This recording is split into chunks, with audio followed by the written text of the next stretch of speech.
Halo,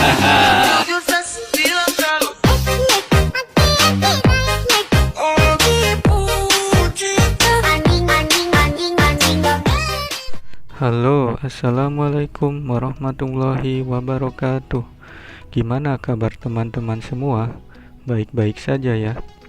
Pada video kali ini kita akan membahas tentang mata pelajaran Teknologi Dasar Otomotif, biasa kita singkat TDO. Oke, langsung kita ke tampilan PC. Oke, kita sekarang sudah di tampilan PC ya. Nah, di sini pertama ada kompetensi dasar 3.7, memahami proses dasar pembentukan logam. 4.7, melaksanakan proses dasar pembentukan logam. Nah, di sini kalian minimalnya harus mengetahui ya bagaimana proses dasar pembentukan logam walaupun tidak melakukan atau praktik. Oke, next. Sini ada prinsip dasar daripada pembentukan logam ya, yaitu melakukan perubahan bentuk pada benda kerja dengan cara memberikan gaya luar sehingga terjadi deformasi plastis. Nah, di sini deformasi plastis itu adalah perubahan bentuk secara permanen ya. Lawannya itu elastis. Dimana kalau elastis itu perubahan bentuknya secara sementara.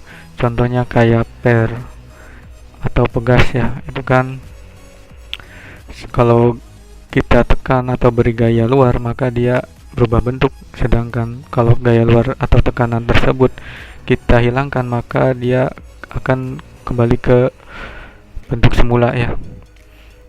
Nah, oke, next. Tujuan pembentukan logam. Nah, di sini pertama mengubah bentuk benda kerja menjadi bentuk yang diinginkan.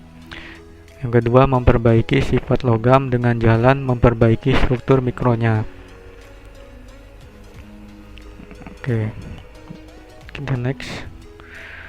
Selanjutnya ada klasifikasi proses pembentukan logam. Pertama, berdasarkan daerah temperatur pengerjaan. Yang kedua, berdasarkan jenis gaya pembentukan. Yang ketiga, berdasarkan bentuk benda kerja.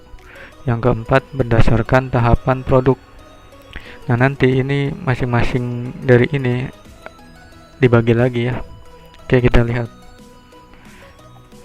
Nah, yang pertama berdasarkan daerah temperatur kerja.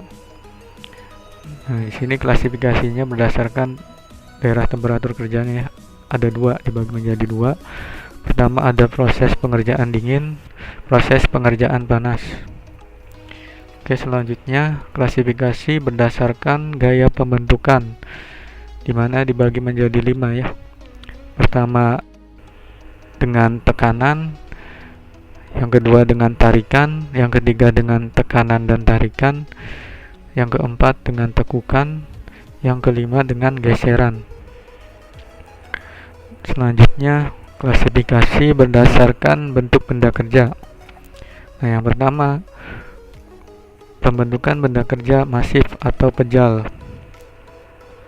Yang kedua, pembentukan benda kerja plat. Nah, kalau benda kerja masif atau pejal itu benda kerjanya tebal ya. Sedangkan plat itu tipis atau logam-logam lembaran seperti itu. Oke, kita next.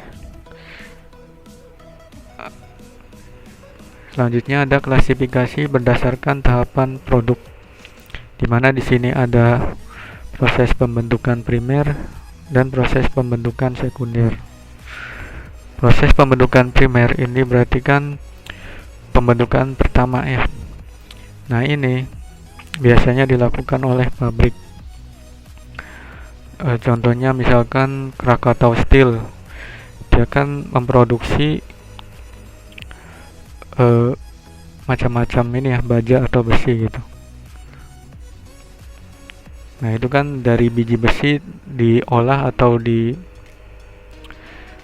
dibentuk menjadi profil-profil besi untuk dijual di pasaran seperti itu. Nah, selanjutnya ada proses pembentukan sekunder.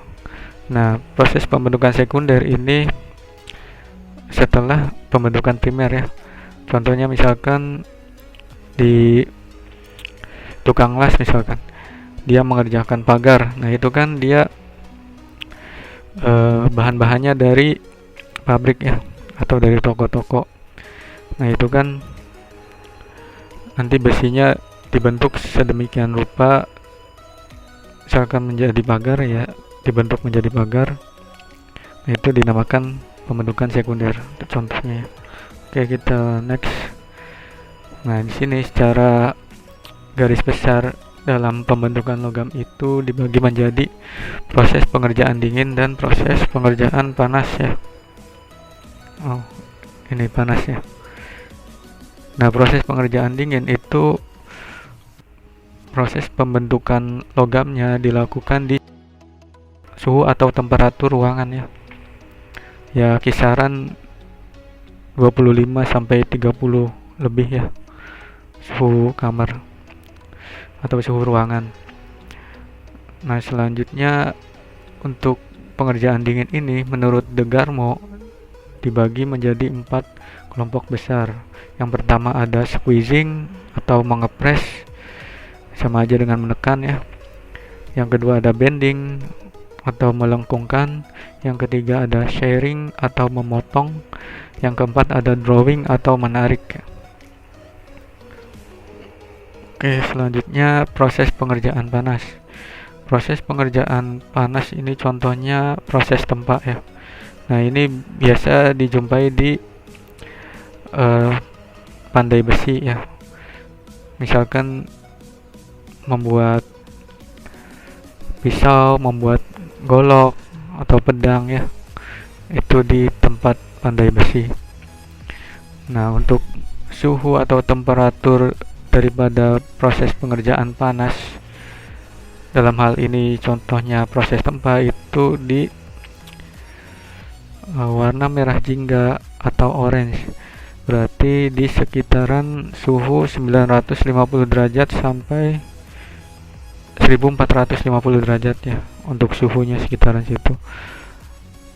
Nah jadi benda atau bahan yang ingin kita bentuk itu kita panasi dulu sampai suhu yang kita inginkan ini, kemudian kita tempa ya, atau kita bentuk atau pukul-pukul seperti itu. Nah untuk contohnya atau gimana sih contoh-contohnya, nanti Bapak akan sertakan video ya untuk proses pengerjaan dingin dan juga proses pengerjaan panas. Nah nanti silakan kalian perhatikan secara seksama ya.